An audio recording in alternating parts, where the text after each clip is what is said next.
So yes, this is my Halloween video. Obviously it's going to be very waffly, and like every year it's kind of on a topic.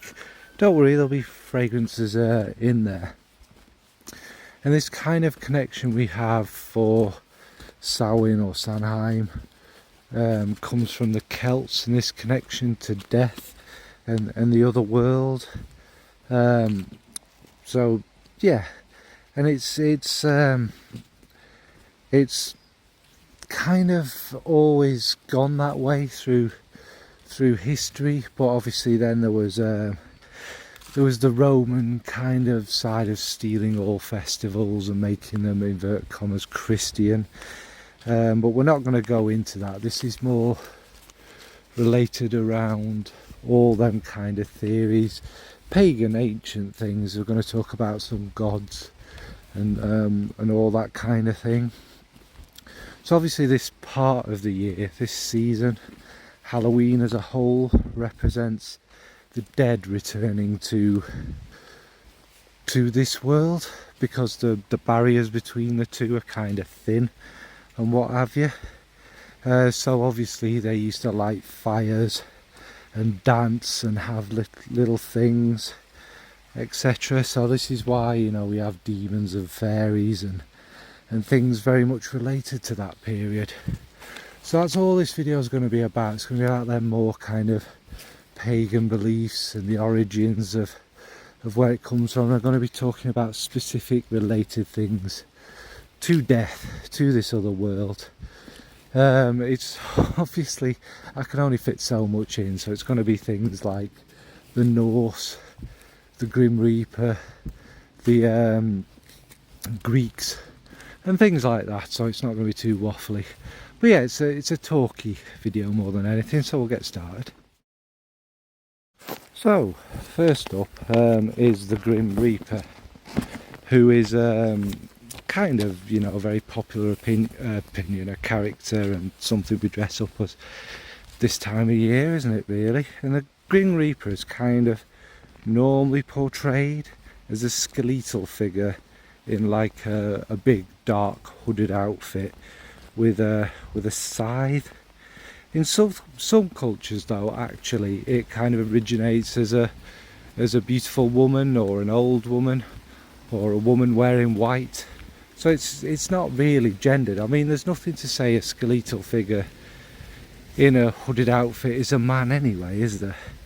Obviously it grew massively in Europe during the plague period, for obvious reasons. It's when masses of people were dying, and it's kind of a good way of personifying it, isn't it really, as some kind of deathly figure wandering about.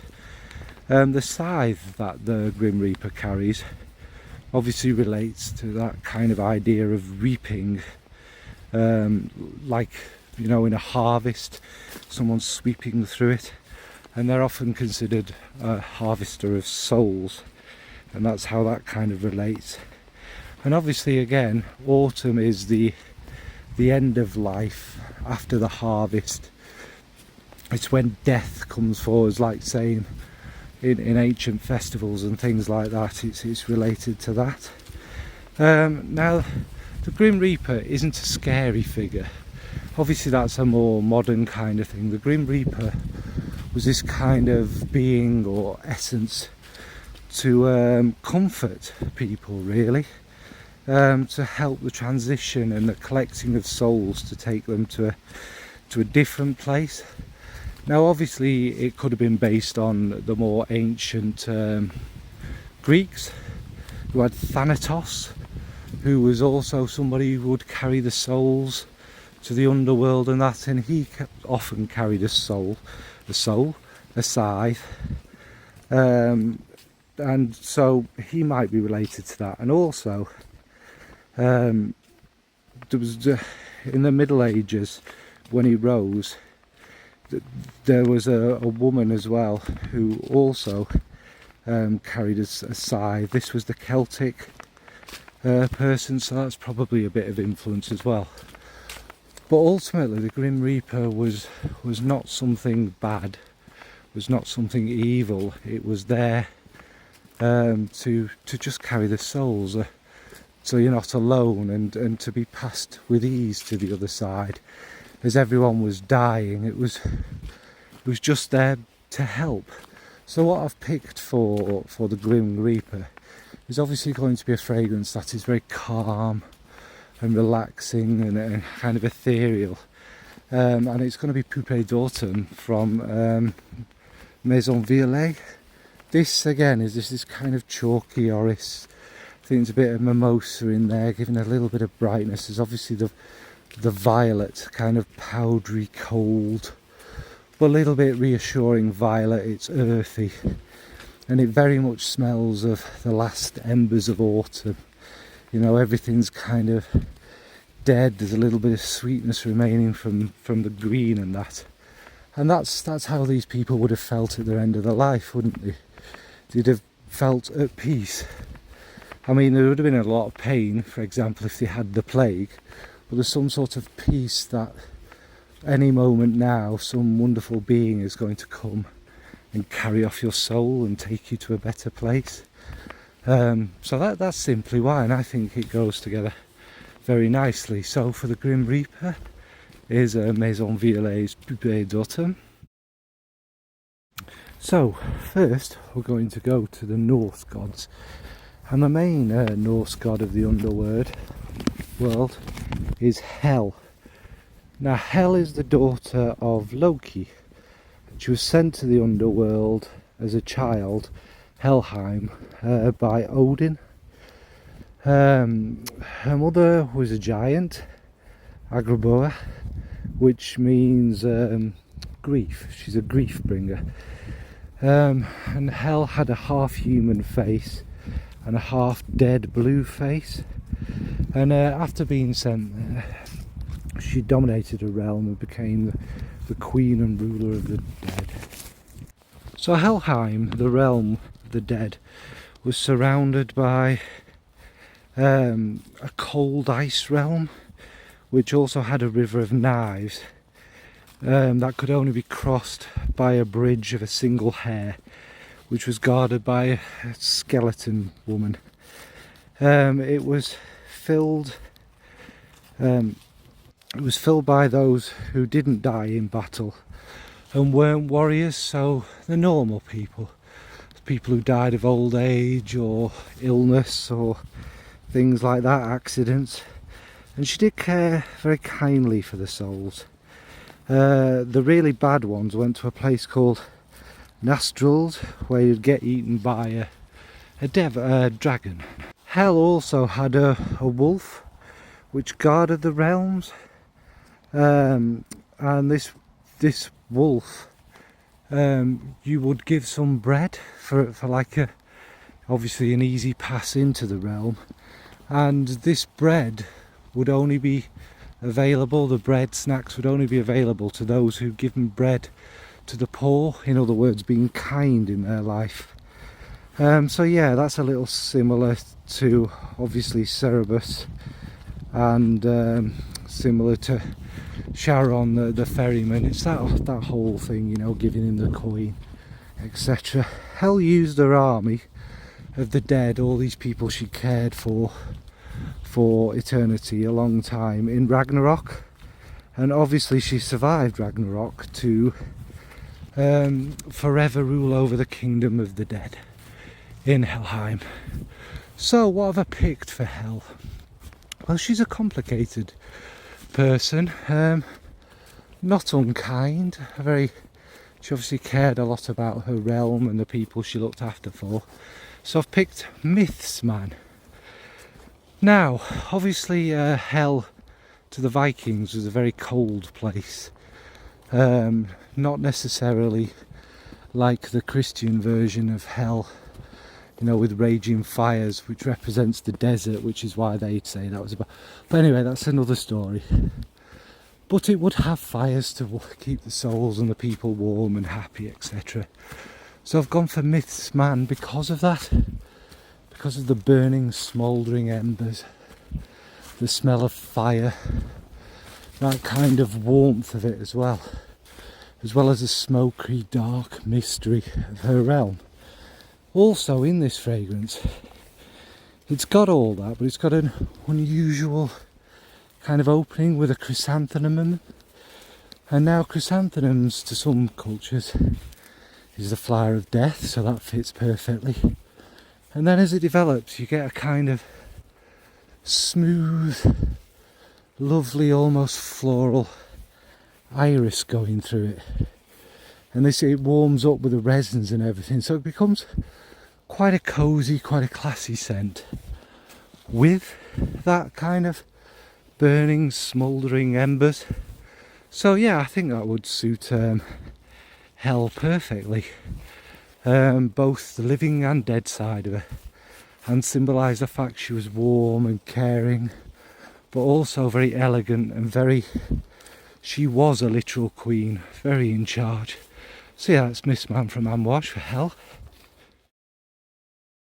So the other Norse god of death is of course Odin, who ruled over Valhalla, which was a great hall of the slain warriors who died in battle. And they all belonged to him. And he picked the best there. There's another kind of side of this that you'll see. Now obviously we all know Odin was big boss god. He was the chief god.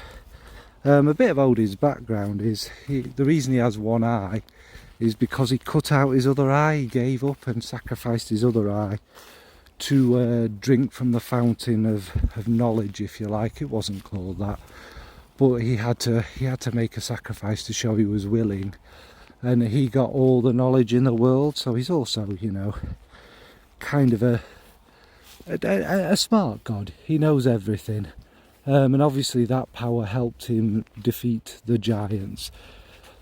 So yeah, and we all know Odin. He kind of, you know, feathers about as a crow and does stuff and rules over the realm of the gods, and he's kind of the big chief man. And what I've picked for him, I'm keeping this brief, there's no need to go on, is there really? We know Odin, is Honeyewed from Floris, which you might think is a bit weird, isn't it? No, this is like, Odin was not particularly an awful, vengeful god, although he had his moments, obviously.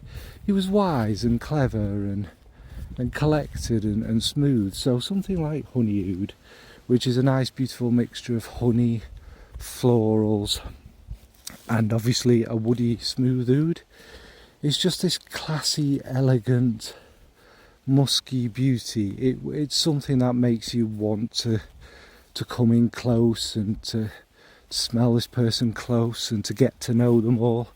And obviously, as the god of all knowledge and knowing everything, you'd want to know more, wouldn't you?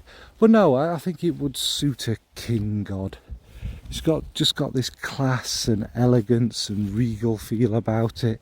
It's not particularly loud or shouty like, say, Thor would have been. It's just very elegant and classy. So that is Honeyewed from Floris for Odin, the god of death and Valhalla in that sense. So the next one is quite obvious, isn't it, really? If Odin was kind of the god of Valhalla and them dead folks, is Freya is the other one, who took the other half of the fallen warriors who didn't go to Valhalla, and she took them to Falkland, which was her great hall of warriors. And like Odin, I didn't mention this last time, they were brought up by the Valkyries. You could, you know, compare this to gods and angels from other things. The Valkyries, I suppose, you know, a bit like what's his face, Hermes. That not Hermes. Yes, Hermes, obviously the Greek one. So yeah, and that they were kind of, you know, very posh and had chariots and whatnot. But that's irrelevant. So Freya was also the god of love, battles, and fertility, so she had quite a nice mix there. She was a very cool kind of hip, down with it god. She rolled a wild boar, and also she had a chariot that was drawn by cats, which I think is really awesome. Obviously cats, we know these are kind of supreme beings and such not. So yeah, she was a kind of awesome god, obviously with a little bit of a dark side as well as all that beauty and radiance and all the other things. So what I picked for her is Guerlain's La Petite Robe Noire Black Perfecto. Obviously, I mean, come on, it's got that kind of naughty seductive cherry going through it. It's got the dark kind of licoricey feel there. It's got the smooth kind of leather. It's dark. It isn't quite smoky, but it's moving on the way to that kind of darkness, and it would just suit obviously that goddess of death and battles, as well as being seductive, you know, for fertility and love and things like that. It just embodies her, I think, kind of perfectly. And obviously again, she ruled over the realm of Falkner for her dead souls, her fallen warriors. So yeah, that's for Freya is La Petite Robe Noire Black Perfecto from Guerlain.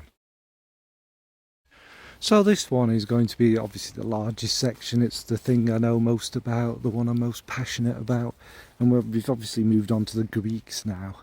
And Hades technically isn't the god of the dead, but god of the underworld, so just right.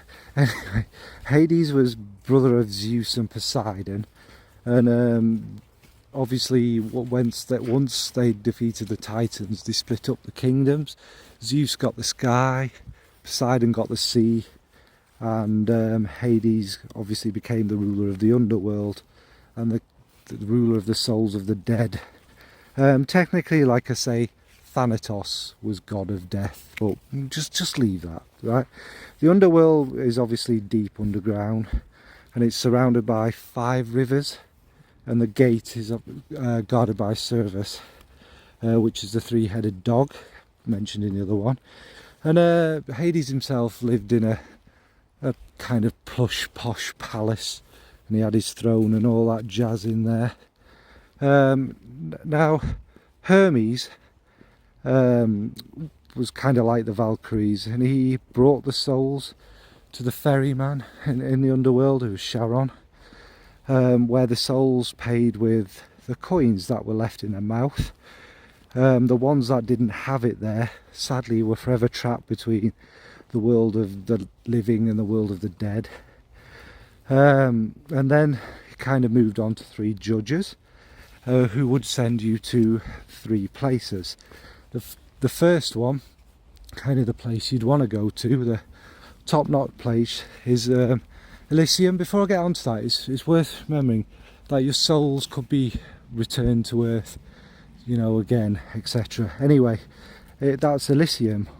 This was reserved for the warriors and those who had honoured the gods.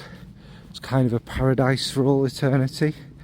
And those who returned to Elysium 3 times eventually ended up on the Isle of the Blessed, which was even more of a paradise. It's all very complicated and weird, isn't it? There was then the Asphodel Meadows, where most of the souls ended up, you know, most normal people and everything. And this was a pleasant eternity, you know, it was kind of nice and pleasant. Hades tended to it with Persephone, and it was, you know, it was all right. It's for all the normal people. And then there was the fields of mourning for those who were broken-hearted and those who had wasted their lives on unrequited love.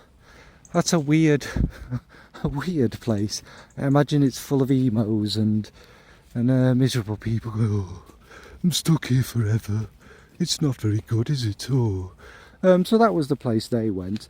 And then finally is Tartarus, which is for the worst of people, for evil, and those who had insulted the gods to be eternally tortured by Tartarus, or Tartarus, or however you want to say it, who was a titan, I believe. And it's also the place where the Titan was, the Titans were sent buried deep below to suffer for all eternity as well. So it's a pretty grim place. There's something about, there's a god of darkness or something down there, or a Titan of darkness. It's all a bit wishy-washy, waffly, isn't it? But that's where you'd suffer for all eternity. Anyway, Hades himself rarely left the underworld. He was kind of stoic, loyal, but caring, and decent, you know, kind of god. Not an evil god like the others perhaps were. He ruled there with Persephone, who I'll go on to next, and we'll have a bit more of her story. He was never really evil. He always helped those in need, even as well. For example, there was of course Orpheus, the great musician, who was given the chance to rescue his wife from Hades and take her out of there, from the underworld. And he was just set one task: not to look back, just to trust Hades that she was there with him, and he did just not look back till they got out of the underworld. However, he did look back because he was a bit of a dick, and didn't trust him, so she went back down there. And obviously one day, I believe he was butchered half to death by people trying to steal his, was it his lute or his flute or whatever it was, his magic instrument. And yeah, he joined her again one day, so it's not really the end of the world, is it? So that's Hades, a kind of kindly ruler of the underworld, who took his job very seriously. What I've picked for him is actually, I think, a pretty interesting fragrance, and that's Lolita Lempicka, the EDP. Now this one, as we all know, is this dark violet and licorice scent with a bit of fruitiness, gorgeous muskiness in there. It's even got a little bit of ivy in the opening, which is, you know, ivy has that kind of otherworldly kind of feel about it, doesn't it? And I believe it would suit him really kind of well, because, you know, say he was stoic or whatever, and probably quite quiet and what have you, but he was obviously quite a charming man. However you take the tale of Persephone, he did woo her in the end, and he kindly looked after all these souls for eternity. There wasn't any sort of nastiness from him, unlike the other gods. He was fair, and he gave people a chance. So this kind of dark violet, dark sweet scent was probably what attracted Persephone to him, and his warmth, and everyone would walk past him. Obviously all these planes and sections of the underworld would have had flowers apart from the naughty places, and a beautiful kind of green wonderfulness to make the eternity of the souls as passable as it could be forever. So that's why I've picked Lolita Lempicka, the EDP, for Hades, the Greek god of the underworld. Not technically death, but yeah. So next, the queen of the underworld was obviously Persephone, who was also the daughter of Zeus and Demeter.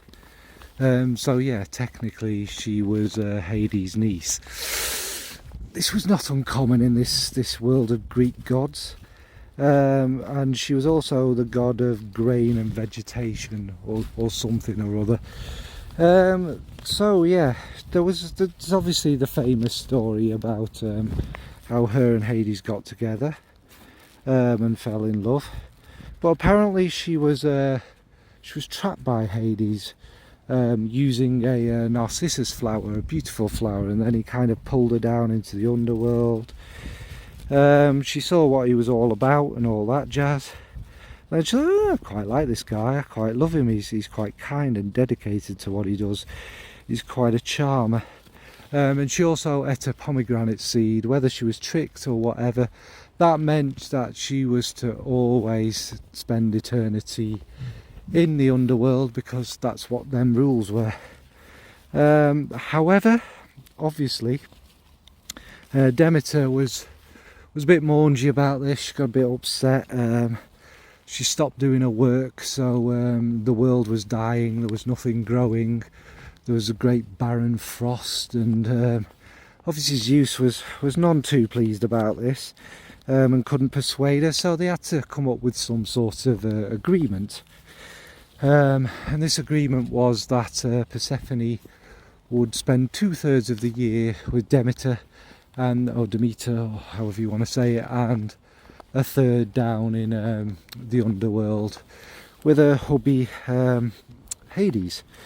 And this is where winter comes from, because that third of the year that she spent down there looking after the underworld was winter above, wasn't it? So yeah, anyway, that wasn't the kind of whole story of Persephone. Like all the gods, they like to get about a bit. Anyway, this wasn't technically her fault. The naughty little Eros, or as the Romans called him, Cupid, had been up to mischief, and he'd made both her and Aphrodite fall in love with a mortal called Adonis, who was obviously quite a rugged, handsome chap. Of course, that didn't go according to plan either, did it? Because there were two gods in love with him. So again, there was some jiggery-pokery done, a bit of fiddling here and there, and he was to spend a third of all that time with the two goddesses, and then for the last third he could choose who that was with. As it goes, he chose to spend 2/3 of his time with Aphrodite. Now Persephone was none too pleased about this, so she got him killed by a boar, which obviously meant in the end he spent most of his time in the underworld. So she did technically get 2/3 with him, I guess. Also, I think this is important to mention about Persephone, because of the origins in the myths. Obviously they were, you know, all these things come from each other, and then eventually this is where we get modern Abrahamic religions come from. These kind of, they all kind of originated in the Middle East, you know, Mesopotamia, Lebanon, India. They all kind of swept across, Iran, all them great ancient religions and that. But anyway, Persephone is kind of linked to another god who was the original god of the underworld, and maybe it's said even in Greek mythology perhaps she was the original queen of the underworld. Like obviously Hel is queen of the underworld with Norse mythology, so that's perfectly possible that she was, and all these weird stories about her being kidnapped and that are just more modern interpretations and what have you. What I picked for her is a One-Way Bridge's Date with a Dame, which is perfect in every single way for Persephone. It's got the lovely kind of tuberose with this kind of cherry feel, which is obviously related to her, what she did you know, above ground on earth, and that with Demeter is related to that side of the goddess. But then there's this really kind of seductive muskiness there, this really kind of beautiful, irresistible feeling with a little bit of a naughty kind of thing in there. And obviously she seduced Hades, she seduced Adonis. She was quite, you know, a lady, and she did have a bit of a dark side, which we'll come on to next. But yeah, I think it's the perfect fragrance for the queen of the underworld, the ruling god with Hades, as Date with a Dame from One-Way Bridge. And finally is Minth, or Menth, whichever way you want to call her. And she was technically a naiad, not a lampard nymph, who were the normal nymphs of the underworld, who carried torches of light under there, and also carried lights for Hecate as well. But we're not getting into Hecate. There's not much about Minth that really, other than she was Hades' bit of stuff. He met her before Persephone, and he obviously made her him happy for a long time, and that carried on obviously when Persephone was up above ground and stuff, and she was just generally his bit of fluff. However, Minth got a bit above herself and started, you know, boasting about their relationship and saying she was the most beautiful creature of the underworld, etc, etc. And it's unclear whether it's Persephone or Demeter who was, you know, let's say she was always a little bit angry and protective, who turned her into a mint plant, as you do for, you know, dissing Persephone's beauty, I suppose, which is fair enough, isn't it, really? I mean, some would say it's a bit harsh, but she became a mint plant. So the fragrance I have picked is Pavillon d'Or from Dusita, which I think is absolutely perfect. Actually, it does have a bit of a kind of mintiness in there, but that's not all it is. It's like I've always said, like green rivers and all the green around, which is kind of what her nymphs were kind of involved in, really. So it just suits her because it's got that mintiness there. But obviously this fragrance is very beautiful, very peaceful, very lovable and enjoyable, which obviously Hades thought the same of mint, didn't he? So it suits her perfectly. I imagine she was the most beautiful of all nymphs, and a lot of fun and great natural beauty of the great outdoors and whatnot. So for mint is Le Pavillon d'Or from Dusita. So yeah, obviously I think I've kept it quite brief actually. Like I say, the reason I didn't bother putting the Romans in is because they're quite basically a copy of the Greeks and whatnot, so it's a bit pointless, isn't it? And the Egyptians, I thought I'd focus it in Europe, but we all know Anubis and stuff, maybe next year.